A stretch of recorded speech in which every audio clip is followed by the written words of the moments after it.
Bien,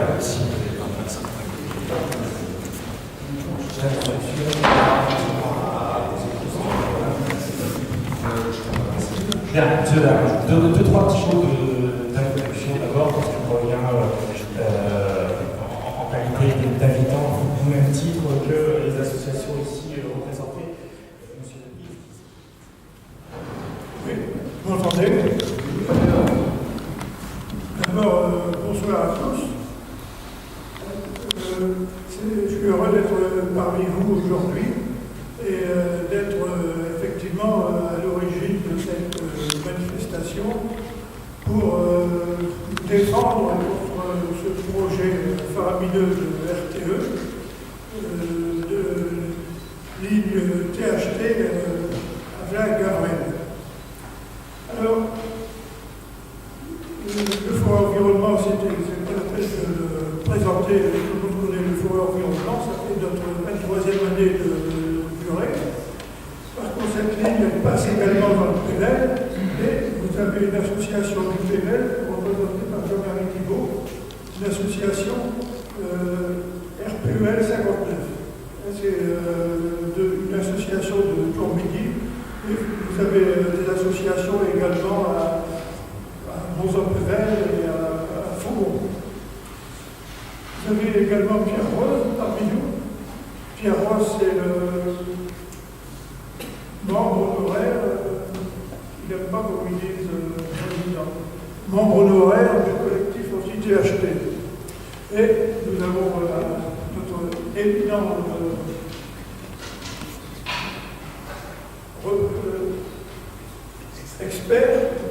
expert international, qui est M. Debris, qui n'insiste pas et qui se présentera lui-même tout à l'heure. Bon, alors, comme ça fait déjà de longues années que la procédure est entamée, depuis servir de grosses unités. En fait, les motifs invoqués par RTE ne sont pas valables. Le motif véritable, c'est la desserte de grandes unités, par exemple de la centrale nucléaire de Flamanville, ou alors les éoliennes offshore, en face de Dieppe et du Tréport, sans doute. Mais l'intérêt pour la région, il est quasi nul.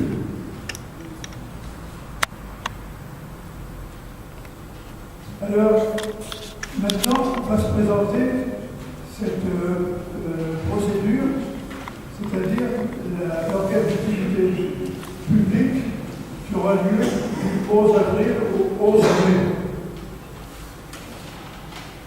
Pourquoi vous devrez vous mobiliser pour remettre vos remarques, vos objections lors de cette enquête? C'est absolument essentiel que tout le monde se mobilise pour remettre ce projet. Je veux dire qu'au niveau du collectif anti-THT, la position est très claire. Je ne vais pas la détailler parce que sinon ça ferait trop long par rapport à d'autres intervenants.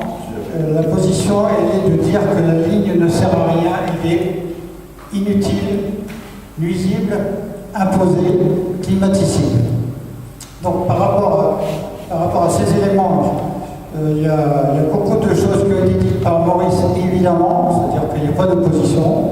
Ce qui est remarquable, c'est que au niveau de l'opposition qu'on a pu créer depuis 2011, c'est qu'il y a eu des associations telles que la DBM, RPE, le CRAN, le Forum Environnement et le PIGE, et également évidemment le collectif anti-THT, qui ont eu la force de se regrouper, de faire en sorte que les petites oppositions qui pouvaient exister ne soient pas manifestes, mais que l'objectif soit bien clair, c'est-à-dire que contester à fond la caisse le projet en lui-même.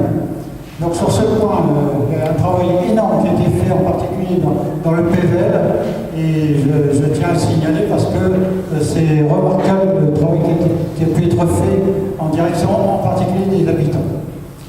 Alors, je vais insister sur un point au niveau de RTE. c'est sur le fait que RTE joue un rôle très cynique dans sa pratique. Et quand il lance l'idée d'accompagner des projets pour pouvoir aider un certain nombre de communes, c'est une façon de faire qui est de plus en plus. Voilà, et les Pays-Bas sont tout en haut. Voilà. Bah, vous voyez, c'est bon la langue à l'air. Mais je suis surtout donc venu ce soir parce que dans un premier temps, il était prévu que je participe à une réunion qui a lieu demain, comme on vous l'a dit, à Tourmilly. Et ben, puisque il est dans le coin, on s'est dit, pour lui éviter de faire les kilomètres inutiles et de consommer de l'essence pour rien, eh bien, on va tenter de publier les deux réunions. Voilà. Ce qui fait que la réunion de ce soir a été un peu précipitée. Mais enfin, je pense que ça valait quand même la peine de faire une mise au point. Alors, ce projet, les associations de la PVL m'ont demandé de l'étudier, de faire une ministre de l'Industrie, enfin c'est le ministre en charge de l'Industrie, dans ce cas, pour l'instant c'est Ségolène Royal, qui délivre la déclaration de qualité publique. Mais elle doit la délivrer dans l'ordre du droit. Et évidemment, bon, à l'heure actuelle, bien sûr, il y a une tentative de l'État de passer une autre. Oui. Alors, vous qui avez l'habitude, comment ça va se passer? Parce que le ministre de l'Industrie, s'il y a des accords, vous l'avez même dit qu'il y a des accords secrets, vous n'avez pas accès, il va dire on le fait. Absolument. Et alors, une fois qu'il aura dit on le fait, qu'est-ce qui va se passer? Comment vous pouvez nous renseigner sur comment ça va se passer? Il faut recourir en droit, on en parlera tout à l'heure, il faut prendre un avocat, ce n'est pas fait, mais l'avocat va recourir devant les tribunaux administratifs, devant le Conseil d'État.